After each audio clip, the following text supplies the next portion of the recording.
বর্তমান ফুটবল বিশ্বে অন্যতম শক্তিশালী রাইভালে পরিণত হয়েছে আর্জেন্টিনা ফ্রান্স।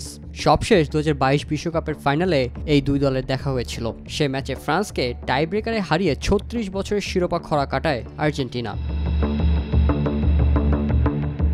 নাটকীয়তায় ভরা সে ফাইনাল অনেকের মতে ছিল ফুটবল ইতিহাসের সর্বসেরা ম্যাচ। কেনই বা হবে না, মাঠের খেলায় এবং মাঠের বাইরের ঘটনাগুলো মিলে সে ম্যাচের রেশ রয়ে গেছে এখনও। এরপর ফ্রান্স দলকে নিয়ে অপমানজনক ও বর্ণবিদ্বেষী ভাষায় গান তৈরি করেন আর্জেন্টিনার সমর্থকরা, যে গানের কথা ছিল passports families all born in Africa.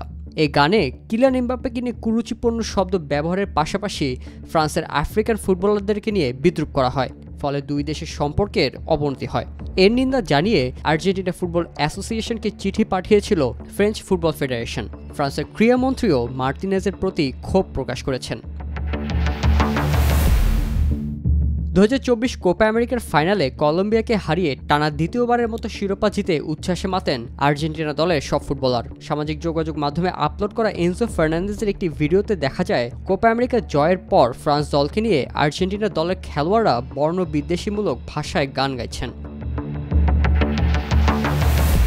বিশ্বকাপ ফাইনাল ম্যাচে সৃষ্ট উত্তেজনার রেশ যে এখনও রয়ে গেছে তারই জ্যান্ত প্রমাণ আর্জেন্টাইন মিডফিল্ডার এনজো ফার্নান্দেজের কণ্ঠে আবারও সেই বর্ণবিদ্বেষী গান। শুধু তাই নয়, ফার্নান্দেজকে সমর্থন জানিয়ে ফ্রান্সকে ঔপনিবেশিক ও দ্বিচারী রাষ্ট্র বলে অভিহিত করেন আর্জেন্টিনার ভাইস প্রেসিডেন্ট ভিক্টোরিয়া ভিয়ারুয়েল।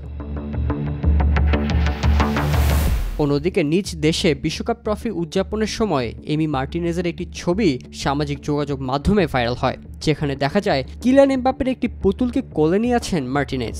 এ ভিডিও সামাজিক যোগাযোগ মাধ্যমে ছড়িয়ে পড়লে ক্ষোভে ফেটে পড়েন ফরাসিরা। বিশ্বকাপ জয়ের প্রায় 2 বছর হতে চললেও থামেনি বিতর্ক। ফ্রান্সকে নিয়ে এখনও কৌতুকে মেতে আছেন আর্জেন্টিনা দলের খেলোয়াড় ও সমর্থকদের বড় একটি অংশ। এমনই হিট অফ দ্য মোমেন্টে আবারও মাঠে নামছে আর্জেন্টিনা ফ্রান্স।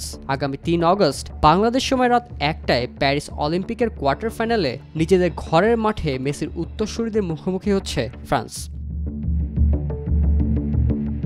2022 বিশ্বকাপের স্কোয়াড থেকে এবারের প্যারিস অলিম্পিকে কোনো ফ্রেঞ্চ ফুটবলার না রাখা হলেও আর্জেন্টিনা স্কোয়াডের সুযোগ হয়েছে 3 জন ফুটবলারের।